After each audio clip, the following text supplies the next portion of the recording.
సాయి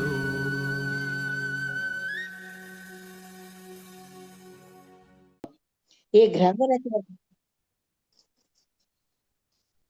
వినపడుతుందమ్మా? వినపడుతుందండి, వినపడుతుంది. ఈ గ్రంథ రచనకు ముఖ్య కారణము గ్రంథ రచనకు పూనుకొనుటకు అసమర్థత, బాబా అభయము, వాడాలో తీవ్ర వాగ్వివాదము, హేమాడ్ పంత్ అను బిరుదునకు మూల కారణము గురువు యొక్క ఆవశ్యకత. ఈ గ్రంథ రచనకు ముఖ్య కారణము మొదటి అధ్యాయములో గోధుమలు విసిరి ఆ పిండిని ఊరు బయట చల్లి కలరాజాడ్యమును తరిమివేసిన బాబా వింత చర్యను వర్ణించుతుంది. ఇదేగాక శ్రీ సాయి యొక్క ఇతర మహిమలు విని సంతోషించుతుంది. ఆ సంతోషమేననే గ్రంథము వ్రాయుటకు పులికొల్పినది. అదే కాక బాబా గారి వింత లీలలను చర్యలను మనస్సునకు ఆనందము కలుగు చేయను. అవి భక్తులకు బోధనలుగా ఉపకరించును. తుదకు పాపములు పోగొట్టును కదా అని భావించి బాబా యొక్క పవిత్ర జీవితమును వారి బోధనలను వ్రాయ మొదలెడుతుంది. యోగేశ్వరుని జీవిత చరిత్ర తర్కమును న్యాయమును కాదు, అది మనకు సత్యమును ఆధ్యాత్మికమైన మార్గమును చూపును. గ్రంథ రచనకు పూనుకొనుటకు అసమర్థత, బాబా అభయము. శ్రీ సాయి సచరిత్ర గ్రంథ రచనకు తగిన సమర్థత కలవాడను కానని హేమాడ్ పంత్ భయపడను. అతడు ఇట్లు అనుకొనెను, నా యొక్క సన్నిహిత స్నేహితుని జీవిత చరిత్రే నాకు తెలియదు, నా మనస్తే నాకు గోచరం కాకున్నది. ఇట్టి స్థితిలో ఒక యోగీశ్వరుని చరిత్రను నేనెట్టు వ్రాయగలుగుదును? అవతార పురుషుల లక్షణములను ఎట్లు వర్ణించగలను? వేదములే వారిని పొగడలేకుండెను. తాను యోగి అయిన కాని యోగి యొక్క జీవితమును గ్రహింపచారడు. అట్టిచో వారి మహిమలను నేనెట్లు కీర్తించగలను? సప్త సముద్రముల లోతును కొలవవచ్చును, ఆకాశమును గుడ్డలో వేసి ముయ్యవచ్చును, కానీ యోగేశ్వరుని చరిత్ర వ్రాయటకు బహు కష్టము. ఇది గొప్ప సాహస కృత్యమని కూడా నాకు తెలియను. అందువలన నలుగురిలో నవ్వుల పాలగుదునేమో అని భయపడి శ్రీ సాయీశ్వరుని అనుగ్రహము కొరకు ప్రార్థించాను. మహారాష్ట్ర దేశంలోని ప్రథమ కవియు యోగేశ్వరుడు నాకు జ్ఞానేశ్వర మహారాజు యోగుల చరిత్ర వ్రాసిన వారిని భగవంతుడు ప్రేమించునని చెప్పి ఉన్నారు.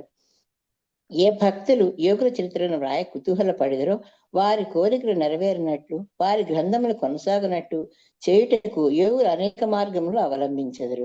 యోగులే అట్టి పనికి ప్రేరేపింతురు. దాన్ని నెరవేర్చుటకు భక్తుని కారణమాత్రునిగా నుంచి వారి వారి కార్యములను వారే కొనసాగించుకునేదరు. 1700 శక సంవత్సరములో మహీపతి పండితుడు యోగేశ్వర చరిత్రను వ్రాయుటకు కాంక్షించను. యోగులు అతన్ని ప్రోత్సహించి ఆ కార్యమును కొనసాగించరి. అట్లే 1800 శక సంవత్సరములో దాసకని యొక్క సేవను ఆమోదించరి. మహీపతి 4 గ్రంథములను వ్రాసను. అవి భక్త విజయము, సంత విజయము, భక్త లీలామృతము. సంత లీలామృతం అనేవి దాసకను వ్రాసినవి, భక్త లీలామృతము సంత కథామృతమును మాత్రమే. ఆధునిక యోగుల చరిత్రలు వీని యందు కలవు. భక్త లీలామృతంలోని 31, 32, 33 అధ్యాయములందును, సంత కథామృతంలోని 57వ అధ్యాయమునందును సాయిబాబా జీవిత చరిత్రయు వారి బోధనలు చక్కగా విశదీకరింపబడినవి. ఇవి సాయి లీలా మాసపత్రిక సంపుటము 17 సంచికలు 11, 12 నందు ప్రచురితములు. చదువరులు ఈ అధ్యాయమును కూడా పఠించవలను.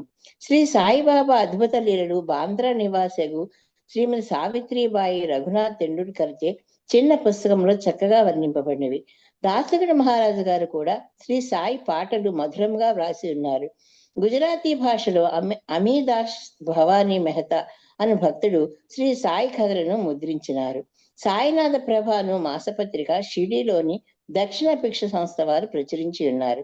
ఇన్ని గ్రంథములుండగా ప్రస్తుత సచరిత వ్రాయటకు కారణమేమి, దాని అవసరమేమి అని ఎవరైనా ప్రశ్నింపవచ్చును. దీనికి జవాబు మిక్కిలి తేలిక.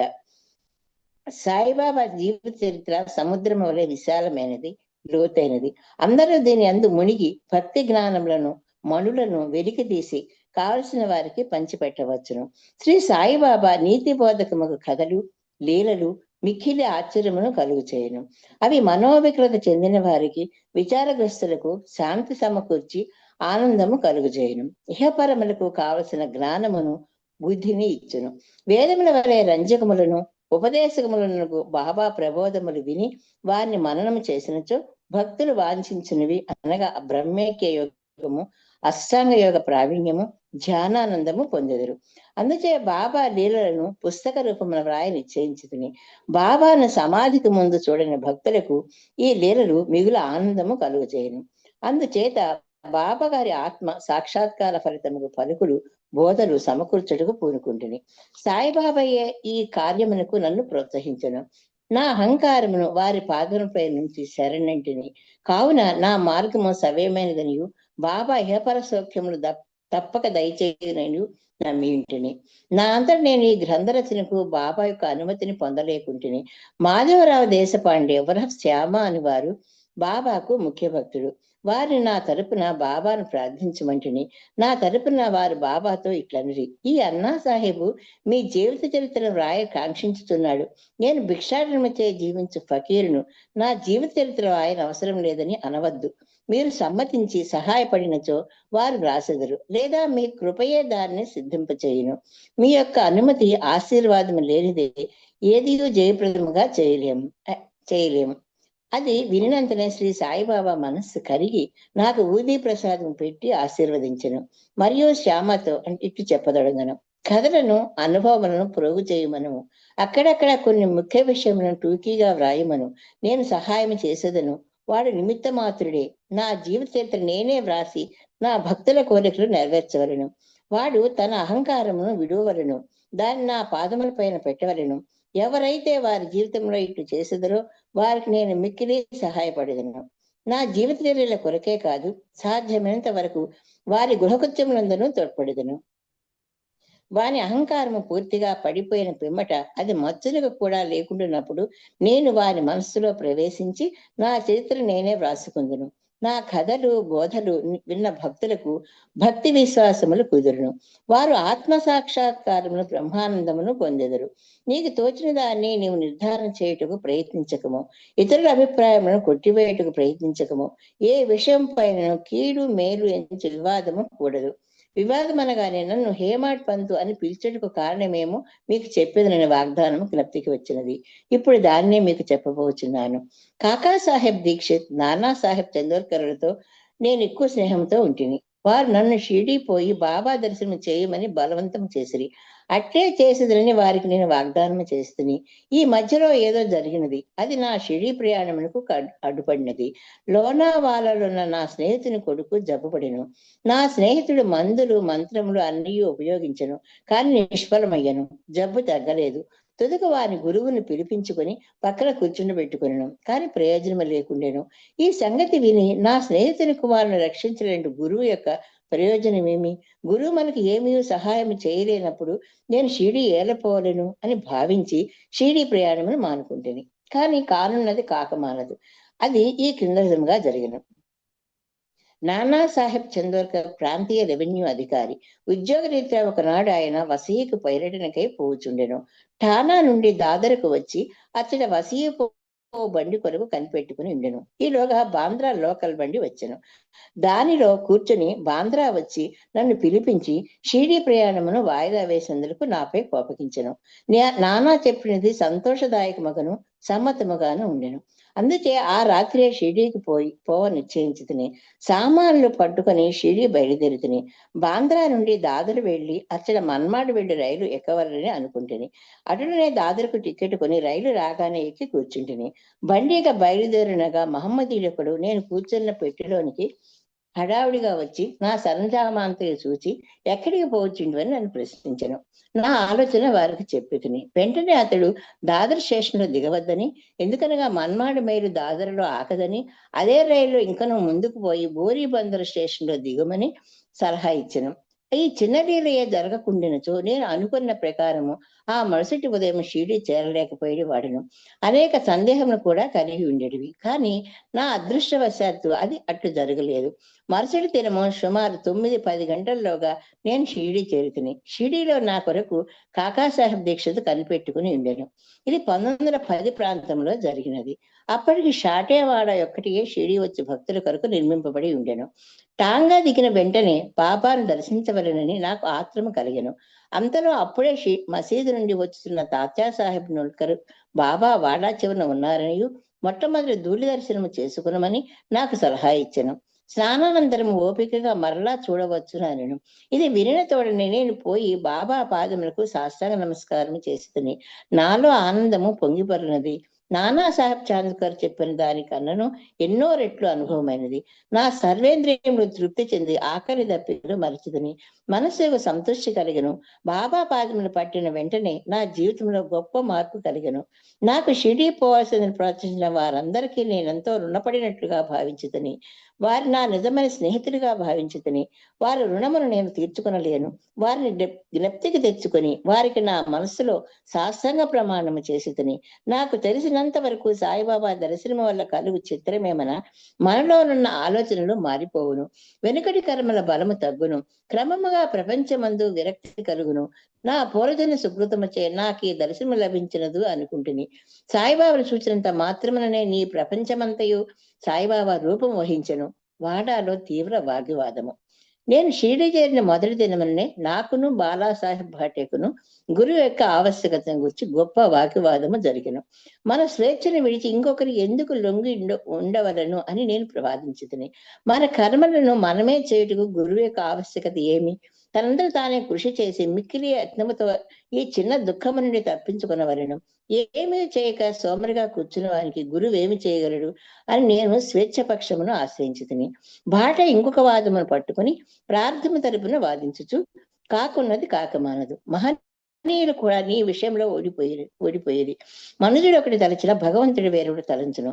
నీ తెలివితేటలు అటు ఉండనేమో. గర్వము గాని అహంకారము కాని మీకు తోడ్పడవు అనిను. ఈ వాదన 1 గంట వరకు జరిగిన. కానీ ఇది మిద్దమని ఏమీ తేలలేదు. అలసిపోవడిచే ఘర్షణ మానుకుంటిమి. ఈ ఘర్షణ వల్ల నా మనశ్శాంతి తప్పినది. దేహాత్మ బుద్ధి అహంకారము లేకున్నచో వివాదములకు తావలేదని గ్రహించితిని. వేయేల వివాదములకు మూల కారణము అహంకారము. ఇతరులతో కూడా మేము మసీదుకు పోగా బాబా కాకాని పిలిచి ఇట్లు అడిగాను. వాడాలో ఏమి జరిగినది? ఏమిటా వివాదము? అది దేన్ని గూర్చి? ఈ హిమమాట్ పంతు ఏమనుచున్నాడు? ఈ మాటలు విని నేను ఆశ్చర్యపడితిని. సాటేవాడ మసీదునకు చాలా దూరంగా ఉంది. మా వివాదం గురించి బాబాకి ఎట్టు తెలుసును? అతను సర్వజ్ఞుడై ఉండవలను. లేనిచో మా వాదన ఎట్టు గ్రహించును?